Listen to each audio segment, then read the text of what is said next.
these are some of my great-grandfather's woodworking tools. We've got tri-square, a draw knife, a number 4 Stanley Bailey, and a large crosscut saw. In this video I will be restoring all of these 4 tools.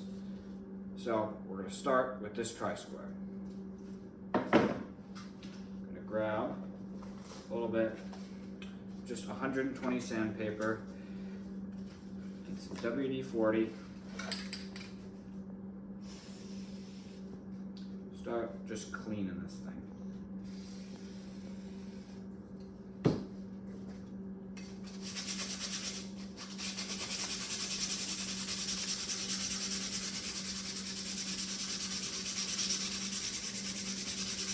So we got the rust coming off.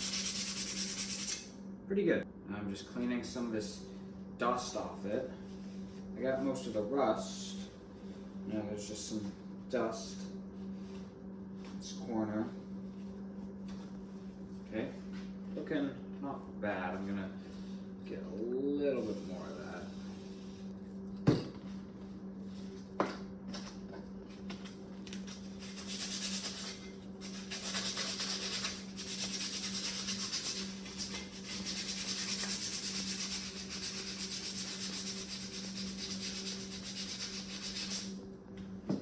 Probably good. Doesn't need to look the best, just needs to function. So I'm gonna grab another sheet and just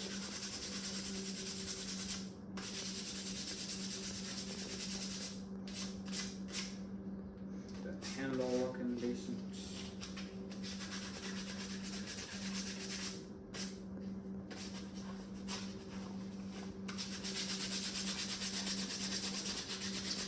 I'm gonna clean everything up so it looks decent. This thing just needs to be square, which I will check. Okay, this is the most important part. Okay, it's out by a little bit, so I'm gonna see what I can do to try and fix that. I'm just gonna take a file and to file away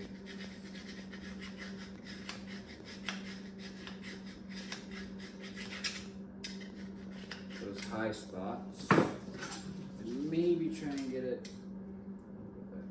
Okay, so that's better. Okay, now just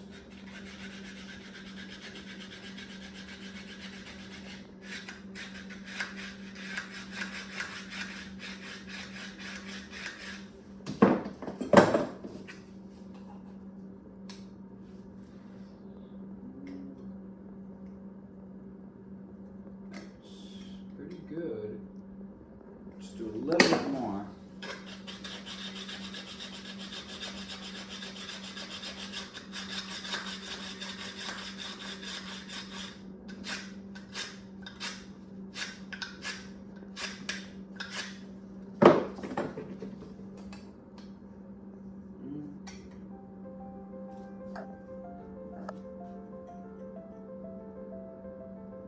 We're good. Okay. So now that that is square, that the inside of the square is now square, I need to check if the outside is square. And it's out by a lot more. Okay. So let's repeat that process.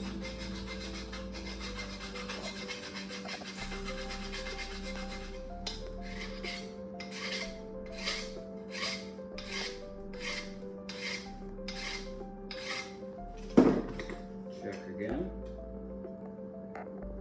Still very, very unsquare. Okay.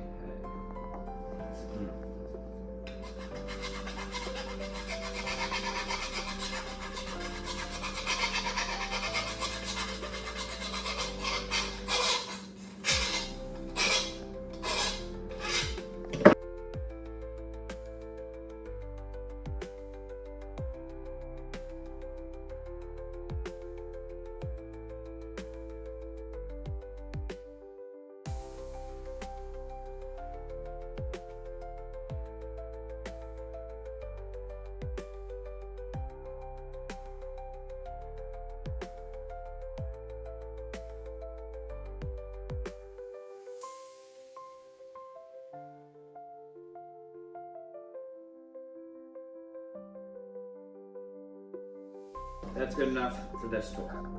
Okay, stop. So this is his draw knife, and this is the next tool we will be restoring. So let's start getting all this rust off.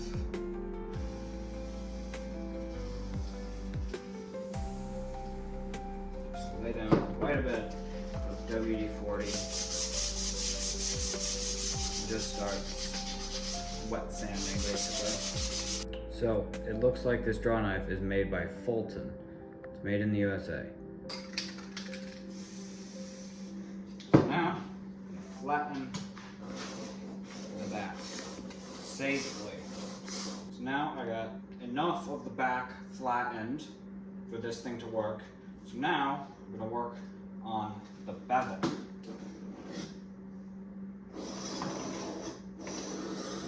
So now that I got the bevel work and the back worked at 600 grit, I'm gonna move to 1200 grit and work both sides. So after polishing to 1200 grit, I use my strop on it. Now it is shaving hair. It's incredibly sharp. The only thing left to do for this restoration is sand these handles a bit and apply a little bit better finish. Just sand in the handles to 180 grit. They're actually in pretty good condition, so I don't have to do much. Now that I got these handles sanded, I'm gonna wait till I got all the other wooden parts ready to finish, and then I'm gonna finish them with some Odie's oil. So this restoration is done for now, and we can move on to the crosscut saw. So take the handle off first.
Some of those, this one does not want to come out.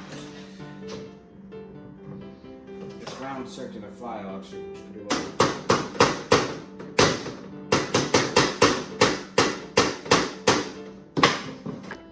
Okay, so I got this handle out. It's in decent condition, but it is going to require refinishing. So let's get to taking off all the finish, and then we'll work on the blade. Pause. Now I'm going to use this carbide scraper to just take off all of the old finish. Okay, then after I remove the finish with the carbide scraper, I'm just going to go in, I'm going to sand it so it has a good handle and it's smooth. So now I got this almost completely unfinished. I couldn't really get in here very much, but it's good. I'm gonna put it with the draw knife for eventual refinishing. We're gonna work on this thing. Just gonna clean it off first before sharpening. Quite a bit of rust on it.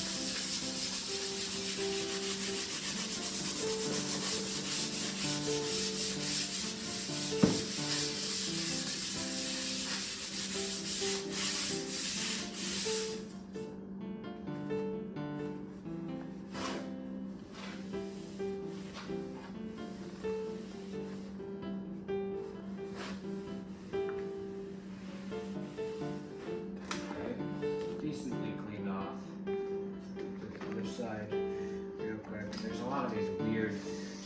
scratch marks on this thing. Doesn't have to look perfect, but I want to get it a little bit cleaner. So the first thing we have to do here is to level all the saw. We have to level all the saw teeth.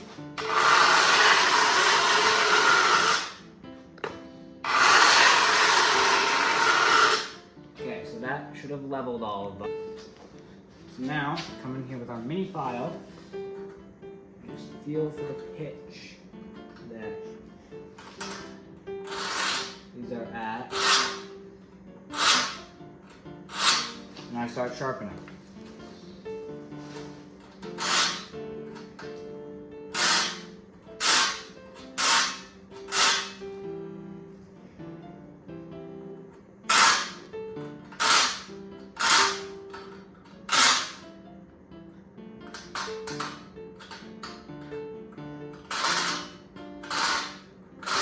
This is my great-grandfather's Stanley Bailey, number 4, type 11, and it's in really rough condition. But everything is there, so I think we can do a pretty good restoration. We'll start by taking off the lever cap, then blade and chip breaker assembly. I'm going to start by just putting a little bit 3-in-1 oil in there, and I'm going to leave that. We don't need to worry about that for now. So, I'm gonna put some 3-in-1 oil onto the frog screws. Just let that sit in so that I can get those out without any issue. The knob screw is coming out pretty easily. So we're gonna get that out. So yeah, knob's in pretty good condition. Ooh, that lateral. Okay, now I'm going to take off the tote, and the tote is cracked, but we can repair that. So that is something we are going to be doing.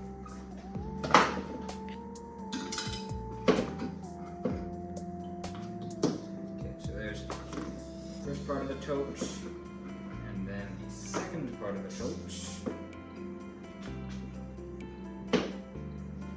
And the screw.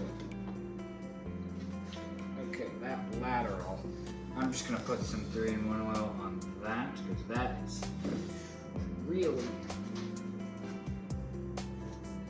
tight. Okay. We'll have to deal with that later, but now I'm going to unscrew these frog retaining screws. Put them here. And then off comes the frog. Okay, there's a lot of, oh my goodness, a lot of gunk. So much gunk in here. So I'm gonna have to clean all that out and start cleaning up this acid. So I'm just gonna spray some water in here, take a toothbrush, and start scrubbing out all that gunk. There's a lot of it.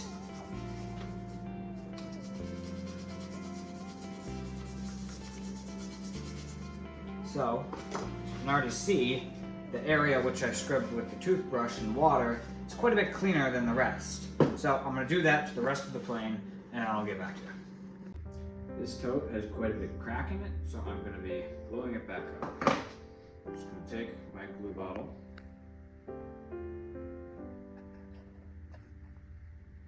Put on a reasonable amount of glue.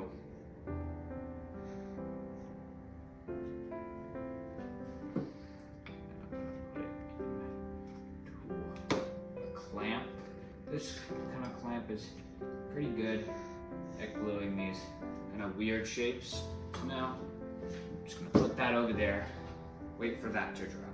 So now, while we wait for that to dry, I got this mostly cleaned up, probably cleaned up to the best that water can.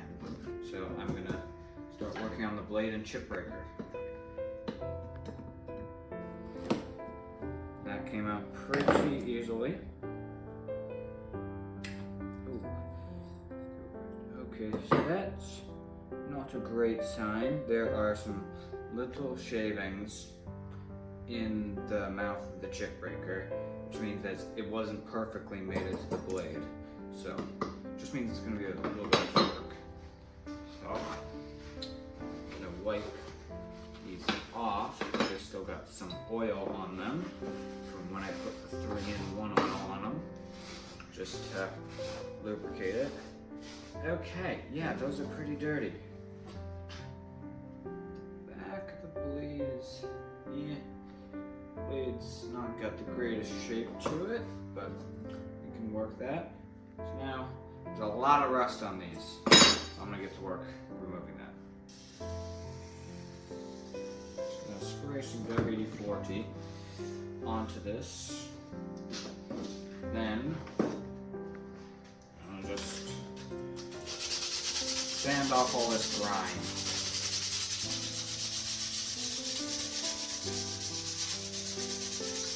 Using a pretty aggressive sandpaper. Now that the chip breaker is mostly done, I am gonna flatten the back of the blade. At least flatten it to the best of my ability so that the chip breaker would properly mate with the blade.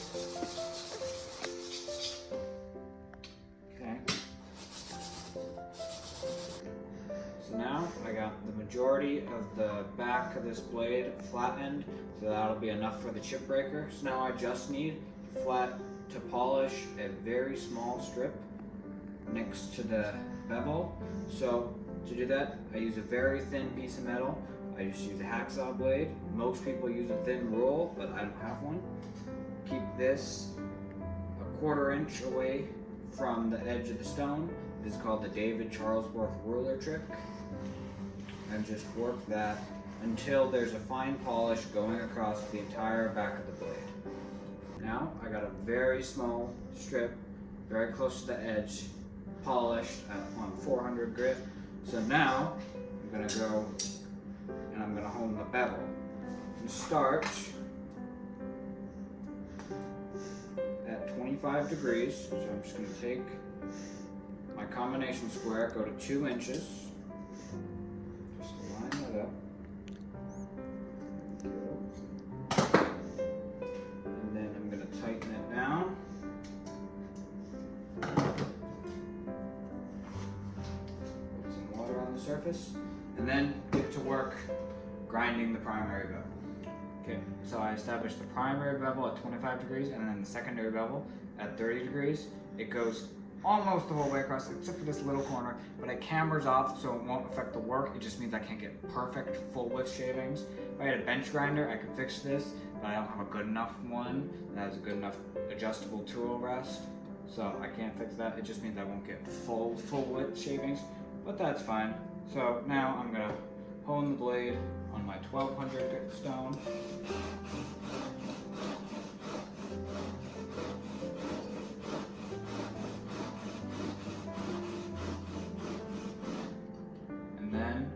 I'm gonna put 2 fingers into the corners just to create a slight camber on the blade so that I don't leave tracks in the work.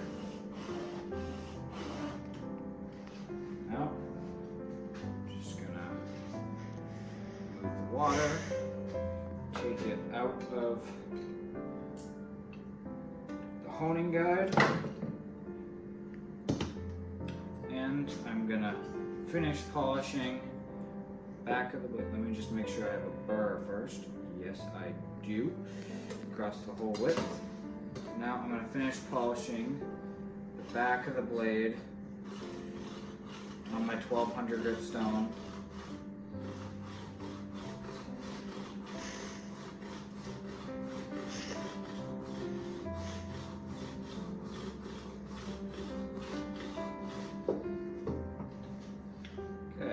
And that's going the whole way across,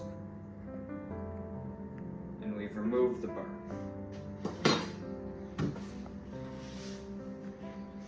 So now, I'm going to take my strop, and I'm going to strop the blade. So I find that angle, and just drop very edge and polish just the edge of that blade. Now that edge is a very fine polish to it. I'm gonna just drop the back of the blade just so that both highly polished surfaces are meeting each other. And now, shaven hair test. Oh yeah, it's shaven. So, we got the blade done. So, now I'm gonna work on the chip breaker. Basically, we need a nice edge coming to right here. So, I'm gonna start by just working the back of it on my coarsest diamond stone.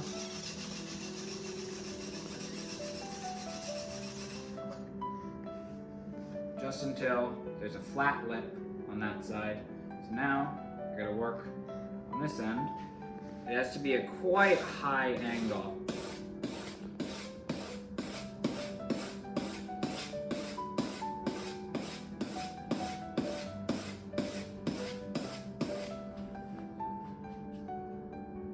So yeah, that's going all the way across. Now, find the chip breaker screw.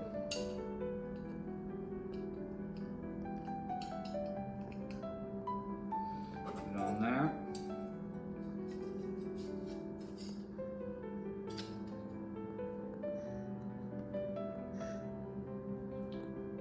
Put it up right to the very edge. Oh, not like that.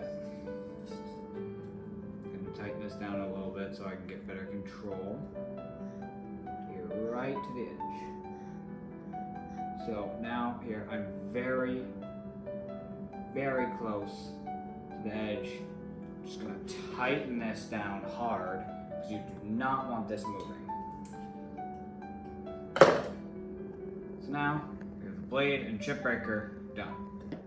Okay, so I sanded these handles 240 grit. Also, since the last time you saw me, which was yesterday, I just polished up some of these just pieces for the plane using just high grit sandpaper. So now I'm gonna finish all of these wood parts from my great grandfather's tools. Just gonna get a little bit of Odie's.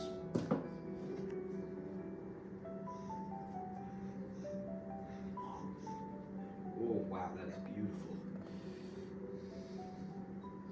Look at that color. I don't know if that's rosewood. My great-grandfather might have made his own handles. I'm not sure. So these could be rosewood. Okay, so I'm gonna finish everything and I'll show you when we wipe off the finish. I'll show you all the finishing shots of all these wood pieces and how they look.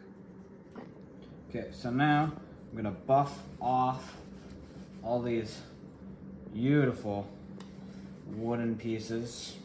I just used Odie's oil as the finish, which is my favorite finish. And that's pretty good.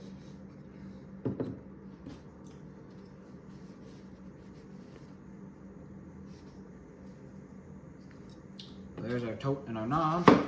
Now we have our saw handle.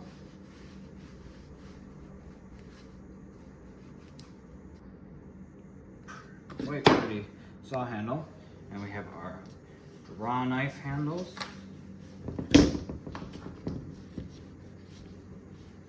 These ones don't have to be pretty, just functional. But still as good if they're pretty. Nope. Knocked over the tote. But I really like this tote. So now I'm gonna reassemble everything. This draw knife is now finished. I gotta reassemble the saw and the plane. I still gotta flatten the bottom of this plane and clean up the sides. And then that plane will be done. So I'm gonna reassemble saw and continue working on the plane. So now I need to flatten the soles, flatten the sides, and just clean them all up. I've got everything reassembled so that it's like the same weight as when I used the plane. So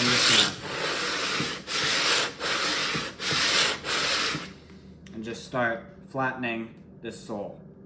Well, I'll get back to you when I'm done with that. This might take a while. So I just finished this hand plane. I got these edges all cleaned up, nice, not rusty anymore. The sole flattened. So now I'm going to show you how everything works. It's going to be a montage of just everything working. So, got this draw knife. Oh yeah. That works pretty well.